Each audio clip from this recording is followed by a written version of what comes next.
ఉత్తరాంధ్ర రజక సంఘాల ఆధ్వర్యంలో ఈ నెల 27వ తేదీన విశాఖలో కూటమి నాయకులను అభినందిస్తూ భారీ సభను ఏర్పాటు చేస్తున్నట్టు రజక కార్పొరేషన్ మాజీ చైర్మన్ రాజమండ్రి నారాయణ తెలిపారు.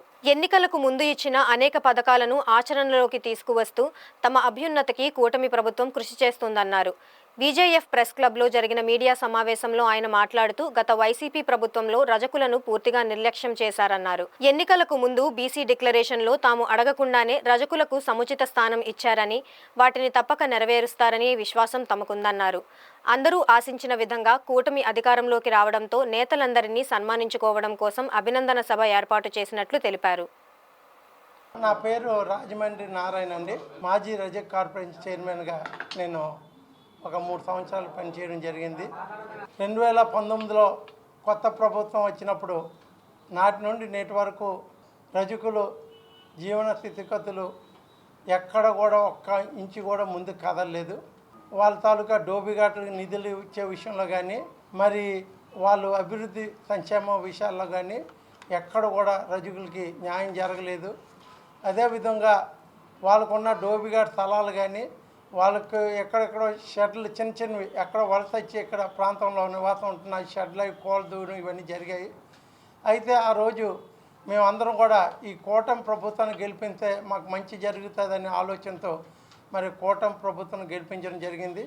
అయితే కూటమి ప్రభుత్వాన్ని గెలిపించడానికి కూడా ఏవైతే మాకు అనేక జీవోలు ఉన్నాయి, చెరువుల మీద యాజమాన్య హక్కు కావాలని మేము గతంలో అడిగి ఉన్నాం. అదేవిధంగా మమ్మల్ని ఎస్సీలో చేర్చాలని అడిగి ఉన్నాం. అదేవిధంగా కరెంట్ రాయితీ ఇవ్వాలని అడిగి ఉన్నాం.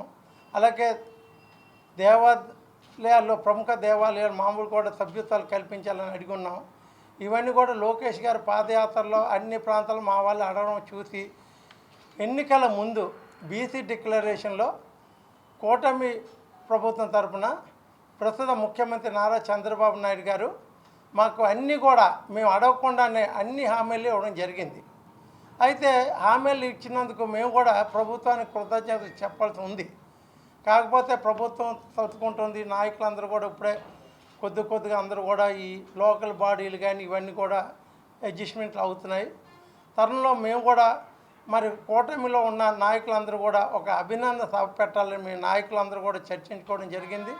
అందులో భాగమే రేపు ఏప్రిల్ 27 ఆదివారం సాయంత్రం 4 గంటలకి ఏబిఎన్ ఆంధ్రజ్యోతి పక్కనున్న ఖాళీ స్థలంలో మేము ఒక బహిరంగ సభ, అంటే ఉత్తరాంధ్ర జిల్లాకు సంబంధించి 5 పార్లమెంటు కలిపి ఇక్కడ ఒక మహాసభ జరపాలని మేము పెద్దలందరూ కూడా నిర్ణయించుకున్నాం. అందులో భాగంగానే ఈరోజు ప్రెస్ మీట్లో ఏంటంటే, ఈరోజు ఉత్తరాంధ్ర జిల్లాలో ఉన్న రజక సోదరిమణులు అందరూ కూడా మీ మీడియా ద్వారా అందరూ కూడా పిలుపునిస్తున్నాం. ఇప్పటికే కొన్ని చోట్ల మా వాళ్ళు కరపత్రాలు పంచుతూ వాళ్ళందరినీ రమ్మని చెప్పడం జరిగింది. అదే కాకుండా కొన్ని మారుమూల ప్రాంతాల్లో మాకు తెలియని ప్రాంతాలు కూడా ఉంటాయి. వాళ్ళు కూడా ఈ సభకు విచ్చేయాలనే ఆశతో ఈ పత్రికా ముఖంగా వాళ్ళందరూ కూడా మేము పిలుపునిస్తున్నాం.